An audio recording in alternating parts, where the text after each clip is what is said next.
Final set of questions then have to be about the Rat Pack and your relationship with them. How close were you to Dean and Sammy? Did you get to know them well?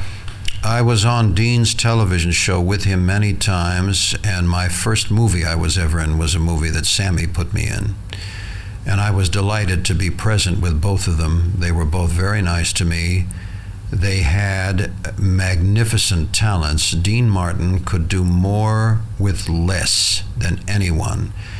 And to play the part of the bumbling fool takes more concentration than anything I have ever witnessed, in fact. He was really brilliant. He knew exactly what he was doing.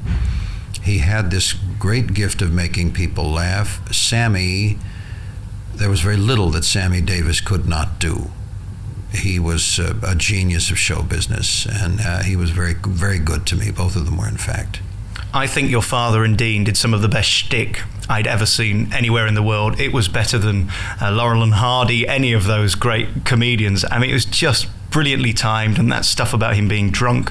Was he drunk, by the way? No. If he had been all that drunk, he wouldn't have been able to concentrate to do that. A performer who drinks like that, and I worked with one of them. There was a man named Phil Harris years ago in the United States, who was a solo performer, and I was his resident whipping boy. He was in his late 60s, and I was in my 20s.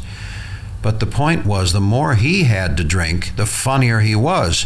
But there were not routines to be met and executed with concentration. When Frank and Dean would work, they would actually have to keep their heads pretty clear in order to make this, as you call it, shtick, come together. If not, it would have collapsed and it would not have been funny. But to keep it light and airy, that was their whole objective. A few final questions because we have to go shortly. The first time you performed with your father, was that the greatest moment of your life, to be conducting an orchestra with the great Frank Sinatra, your father, singing next to you? Well, the first time I performed with him was as a singer. The first time I conducted for him, I told him that night, I said, I think this is the greatest day of my life right now, that I can do this.